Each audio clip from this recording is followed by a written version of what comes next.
Big news, Kelly Oubre is back at practice. Yes, you heard that correctly. Also, Joel Embiid with monumental praise for Tyrese Maxey and the LaVine situation boiling down quickly in Chicago. Should the Sixers take a look? We'll talk about all that and more here on the show. Perfect.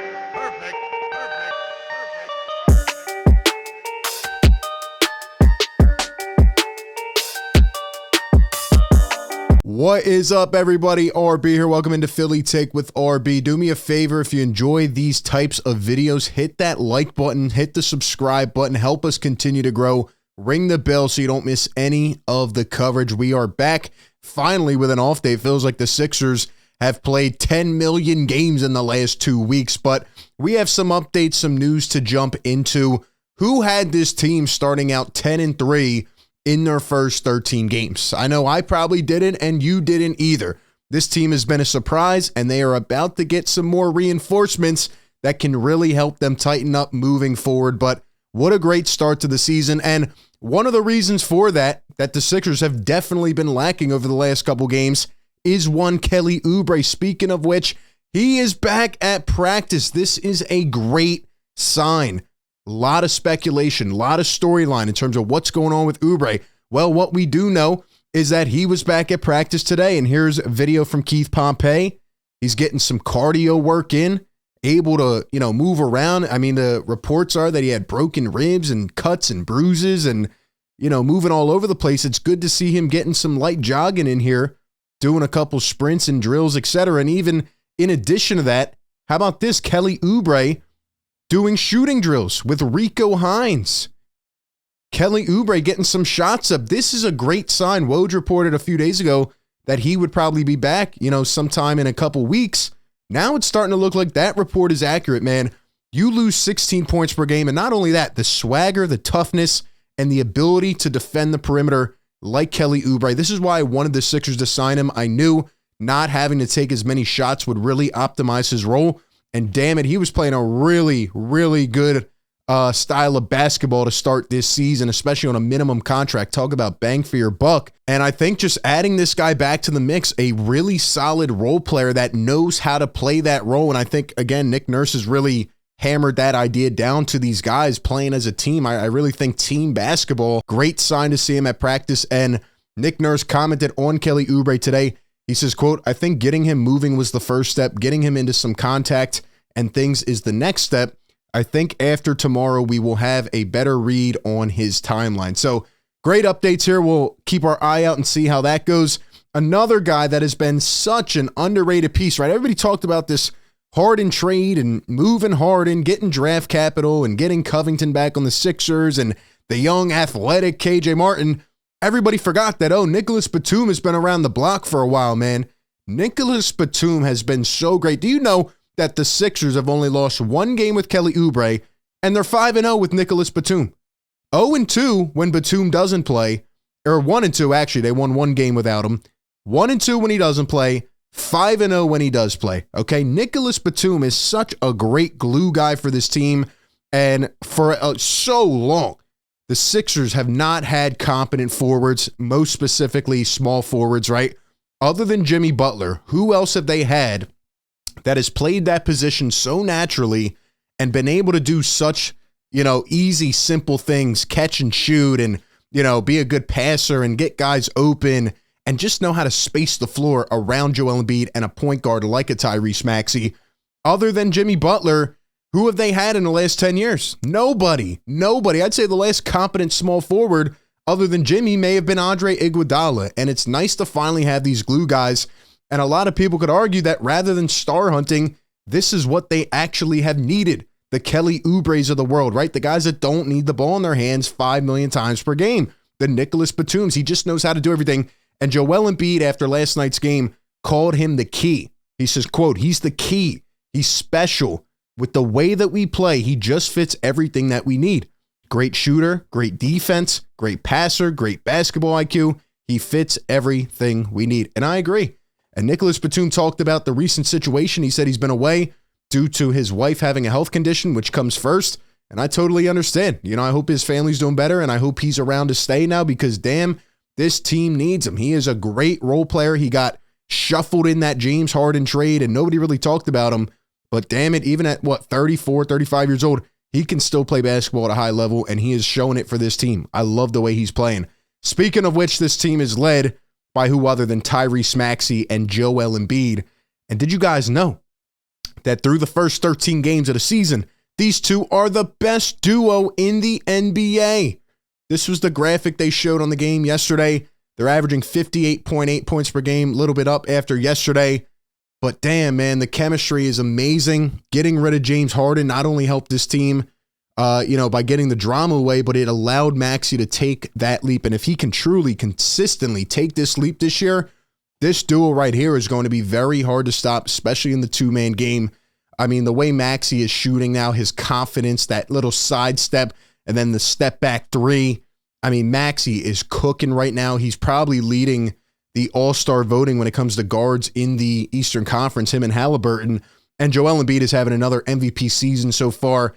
And really the couple things I noticed about Joel, he seems to be in good shape, right? He's played every game so far, right? He'd probably have 3 DNPs up to this point in previous regimes. He's playing later in games when he has to. Sometimes he doesn't even have to come back in, but he's also doing so much more. Like the one pass he had down to the baseline yesterday around a defender, Joel never had those types of looks before. He never made that extra pass.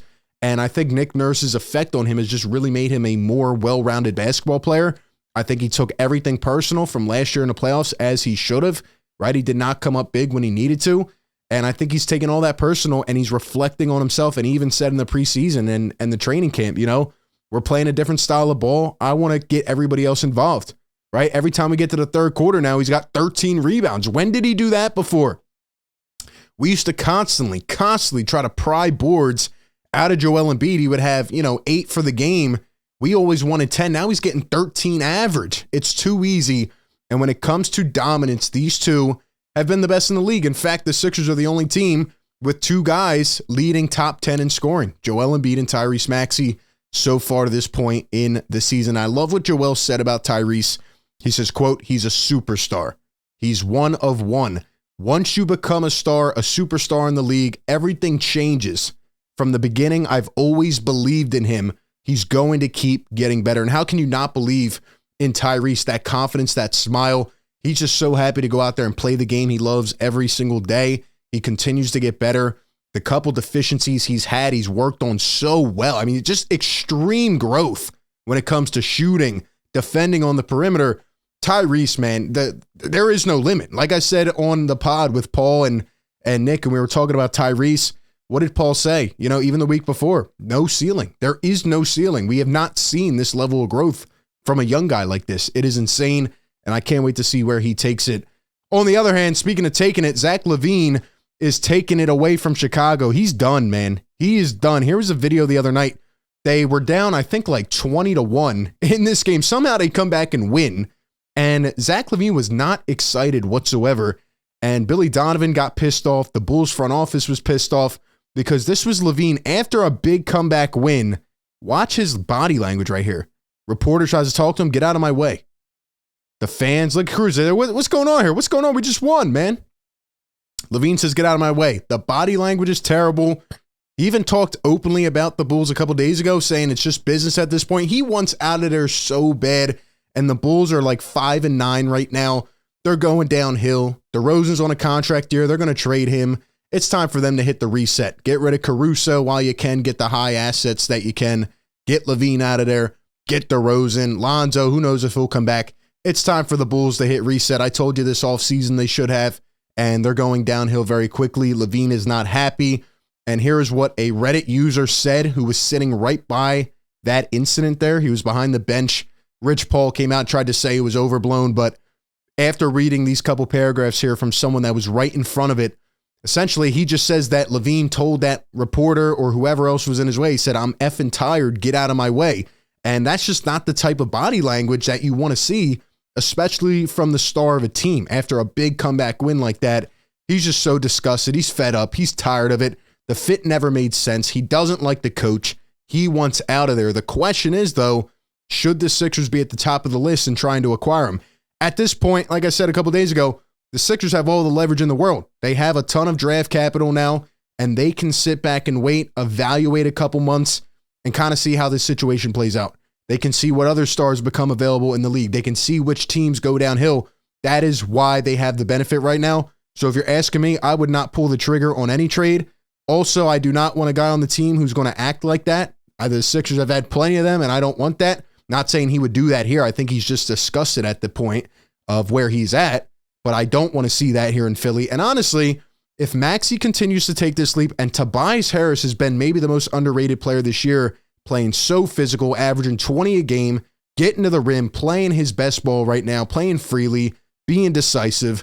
If he continues to play like that, I think that the best decision would be to bring in more role players, bring in more Oubres and Batums, right? Bring in those gritty 3-and-D guys and really the high IQ personnel to try to go out there and win around Joel Embiid and Tyrese Maxey and Tobias. Honestly, that's how I see it at this point. A lot can change. A lot can stay the same. But as of right now, I think the Sixers should be in wait-and-see mode, and it's boiling down quickly in Chicago, so I would expect a lot of teams, to be interested in Zach LaVine. We'll see if the Sixers are one of them. Last thing I want to say is it's going to be a big week. The Sixers play the Cavs tomorrow night. We're live every game on YouTube. Be sure to tune in.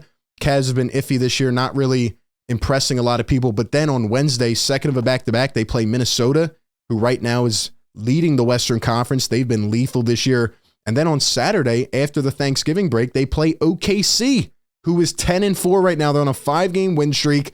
They've been really, really stellar, and a lot of the young talent finally living up. Isaiah Joe shooting 47% from three.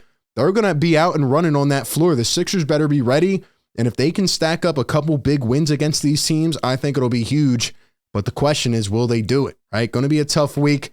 The Sixers just have to keep winning like they have. I don't care what anybody else says. It's not even that they're winning. It's how they're winning right now. They're impressing a lot of people. They're finishing out games. I can't wait to see Kelly Oubre come back. Nicolas Batum around with the team permanently now. And honestly, they just have to keep building and growing and establishing this identity that they have. But we'll see how it plays out. Appreciate everybody for tuning in. Give me all your thoughts down below in the comments section. That being said, I will catch you all on the next one. Peace.